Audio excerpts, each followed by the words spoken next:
ชื่อนั่นได้จ้ะนะถาม เจอพันซาซื้อเขากิน บ่ยังบ่พอกินเนาะ บ่ได้ครับ ตามเข้านั่นเป็นไม้เนาะ อี้ แถวนั้นได้ ระเบิดบอมบี้มาหาคุด ปางบ่บี้พี่น้องเนาะ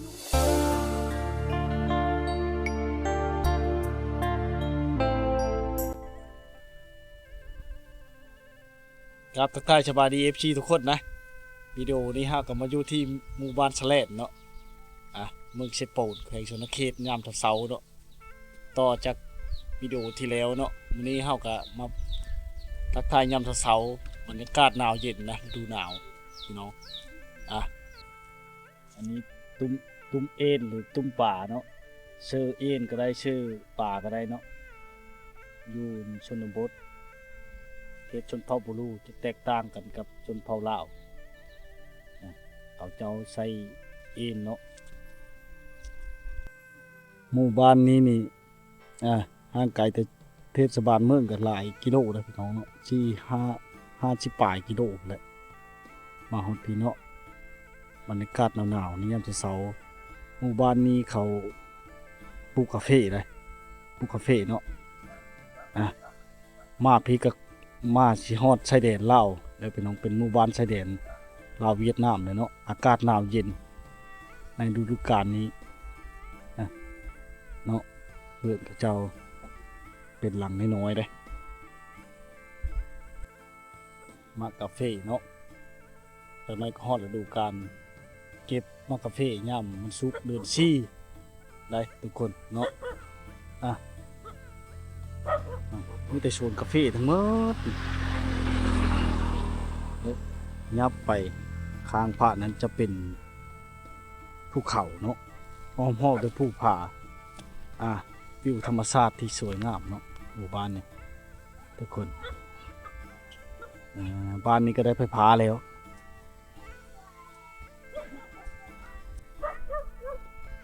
บ้านกับเจ้ายังใช้วิถีชีวิตแบบดั้งเดิมเนาะยังใครแต่หมู่บ้านนี้ก็เริ่มได้ไฟฟ้าแล้วแต่บางเฮิรนก็ยังบ่มีเนื่องจากว่าเงินการเข้าไฟเนาะมันบ่ท่วงบ่ทันแล้วก็บ่เพียงพอนี่พระเจ้ายังต่ำเขาเนาะวิถีชนบทต่ำเขาพี่น้องยามเช้าแบบนี้เนาะบรรยากาศขาวงามทุกคนบานนี้เม็ดขาวรู้ว่าเป็นข้าวให้หรือยังเนาะขอทายเด้อเจ้ากำลังพัดเข้าเนาะยามเช้าก่อนไปให้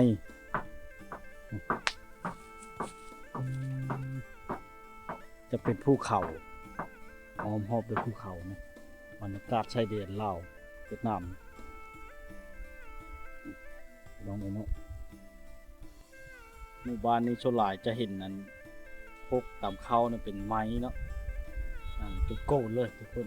เราต่ำคู่มือนี้เราแล้วพี่น้องเราขึ้นแล้วเนาะถึงเรียบร้อยเฮ็ดจ้าแล้วท้ายรีรถเป็นรีรถเองเลยเนาะ ทายหน้า เฮ็ดไทยหน้าเอ็ดหน้าแช่งคือกันบ่บ้านเฮานี่เขาเจ้าเฮ็ดหน้าแช่งเนาะหน้าแช่งน้ำลิ้นบ่น้ำพาย พอได้ลูกเอ้ยน้ำห้วยน้ำห้วยน้ำห้องนี่แหละ น้ำจากป่าธรรมชาติเนาะ อันนี้นาละห้อมติดตามห้วยเนี่ยเขาขุดเองขุดทุ่งนี่คานี่ เราว่าการสร้างหน้าเขาเจ้าจะห้อมไปตามห้องเนาะห้อมไปตามห้องเนื่องจากมันเป็นชั้นผู้เนาะเป็นเนินผู้เขาลาย พอปูเฮาตะกี้นี่หินระเบิดบอมบี้ แถวนั้นได้ระเบิดบอมบี้มาเฮาขุดค่อยๆบัดนี้หินนี่ค่อยๆเอาใช้ช้อนเอาโอ้อันตรายได้เจ้าเอาระเบิดบอมบี้ชับเอาเชียมเขาเอาเชียมนี่ห้วยนี่ก็เฮาทุ่มหมดนี่ดูก่อนนอกฉากกับขุดน้อยมันเป็นอะไรมุ่นๆบ่หน่วยมันเป็นชียัง โบ บอบี้นี่ระเบิดบอบี้นี่ เอ แบบนี้ อ แบบคือโปนซันนี่มันแบบนี้ อื น้อ ม ย โดย เอาแล้วนี่ฮะเขาบอกแล้ว บัดเวลาเจ้าเห็นระเบิดนะเจ้าหมายไว้ ยาน รายงานอำนาจการปกครองบ้านรายงานในบ้านแล้วก็ พลัง งาน ไป คือ ย่าน ระเบิด ให้มันจับเองดูเลยอันนี้เขาบอกของเจ้าเอาเองเขาบอกย่าน ยานกัน เอาย่านกัน ชุดดำบ่ บ่พลังข่าวนี่ พลังข่าวอืม หน้าตามันขาวบ่แม่นด โอ้ยานกันเนาะ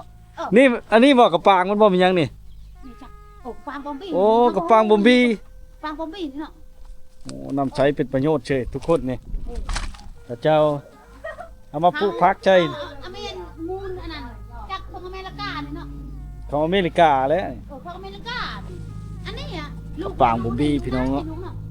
เอ้อ ตะกี้เนาะ ลายเด้มาจุลายเด้ หลายเพจเอาเป็นคนตายระเบิดมันก็หลายนี่ บ้านนี้ลายเนาะระเบิดเนาะ เห็นปันนายนี่เด็กน้อยเด็กน้อยเอาแบบนี้เห็นมักฝนเห็นตาย เด็กน้อยดึกระเบิด สี่ ตาย4 คน ตะกี้ชองชาปี5 ปีแล้ว บ้านใดบ้านเฮานี่บ่ ปันไม้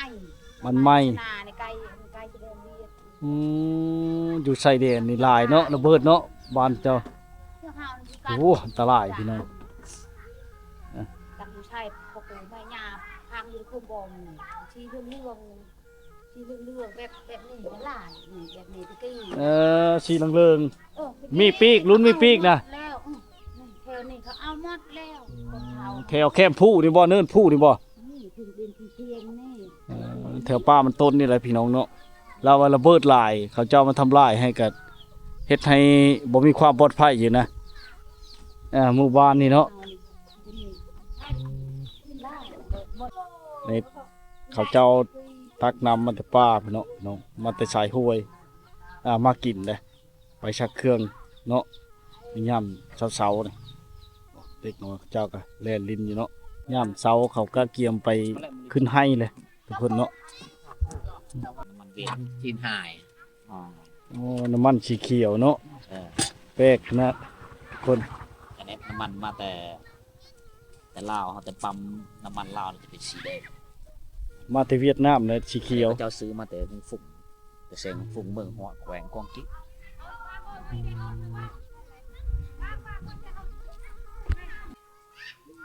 หมู่บ้านนี้ก็เป็นหมู่บ้านที่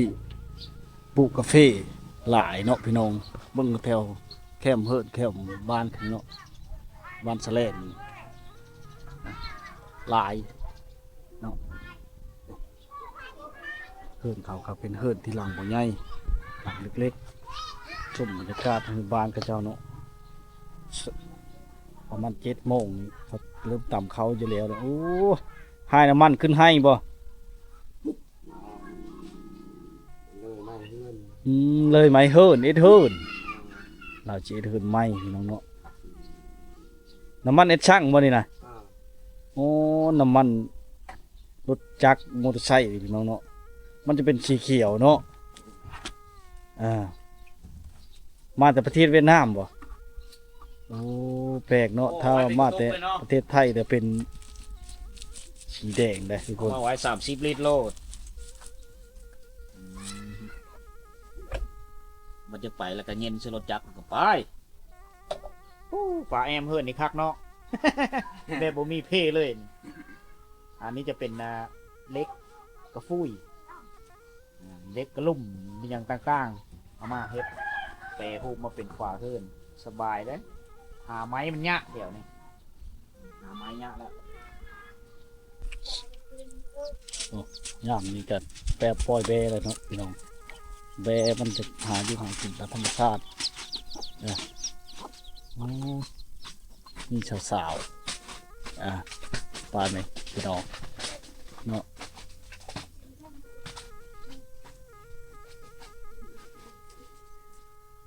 สวัสดีผู้เช้าม่วน สวัสดี กำลังจิเกียมไปชิเลอร์เนี่ยขึ้นให้บ่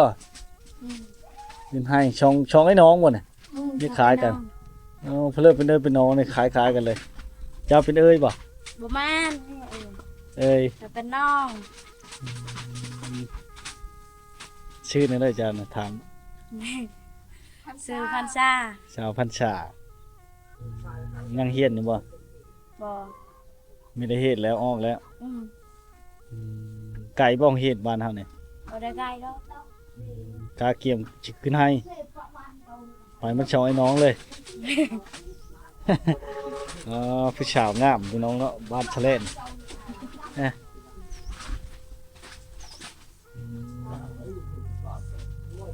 ไปก็ไปให้สองพี่น้องนี้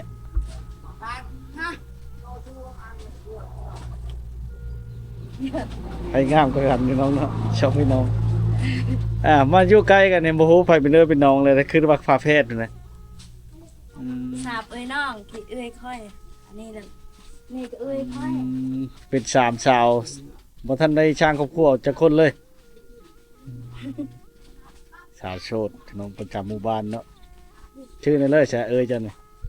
ซื้อฮันนี่ สาวฮันนี่ นี่มาในบ้าน สาวมณีวันผู้นั้นละฮันนี่ อืม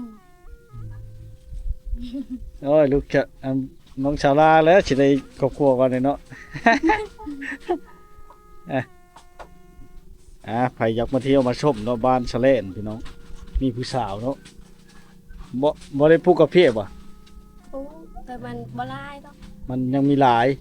บลาย โดยยังมีหลายบ่เลยนะน้องเนาะหากเริ่มปลูกบ่มีดินบ่ บ่มี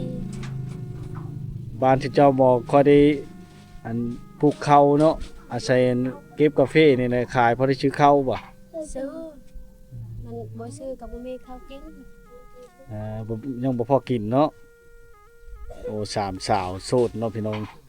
ข้าวยังบ่พอกินเนาะอยู่ไกลแต่ตัวเมืองก็ได้เย็นขนาดเนาะบ้านจะเนาะต้องใส่เสื้อกันหนาวมา นั่ง เออชาวโสดน้องเพื่อนชาวโสดเนาะสาวมณีวันชุมลาวกำลังกาเกี่ยวไปให้นะไก่บ่ให้จัง บ่ไกลเลย ย่างไปบ่ บ่ได้ไกลเลย ย่างไปไปก้นมันบ่ก้นมันต้น บ่แม่นไปให้ ไปให้ไปเชียร์หญ้าบ่หรือว่าไปกาเกี่ยมผู้กาแฟผู้กาแฟเพิ่นสาวมณีวันเนาะนี่แหละพี่น้อง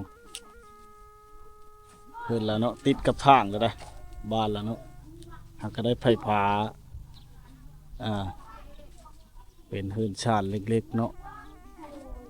สามสาวโสดเลยทุกคนเนาะโอ้ซื้อเบอร์10แล้วปั๊บมัก10เลยเดี๋ยว เอาป๊บแล้วกินข้าวเช้าแล้วบ่น กินแล้ว อาหารไปเลยมีทุกคนดีๆเนาะกินเพียง มีอาหาร บ่มีอาหารซ้ำกินแก้ว อืม ขนาดกินแก้วยังงามจำนี้พักเนาะไก่บ่นานกินน้ำมาพี่สาวฮันนี่เอาให้ป๊บซ้ำฮันนี่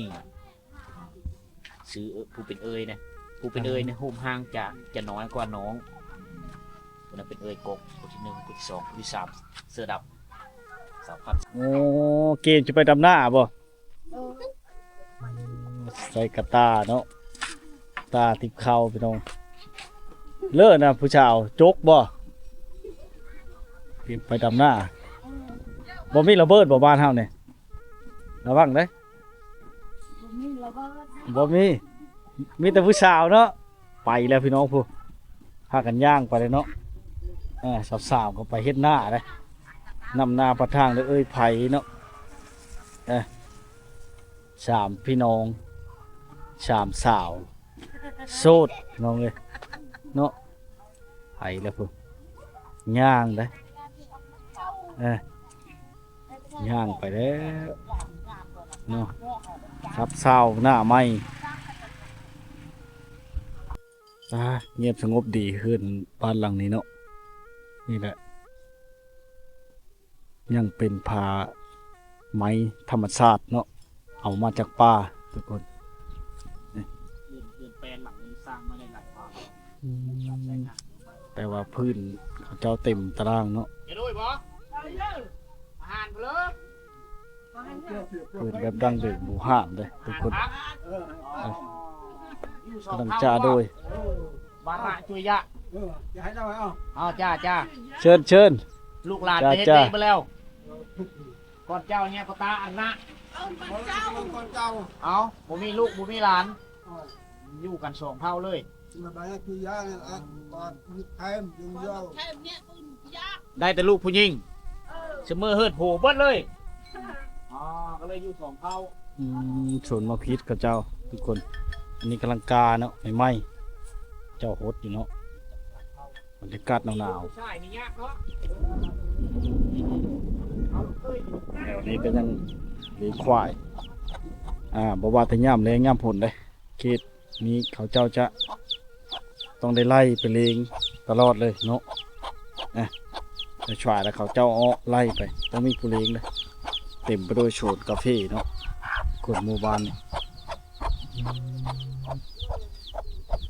อากาศที่หนาวเย็นติดชายแดนลาวเวียดเนาะติดชายแดนเวียดนาม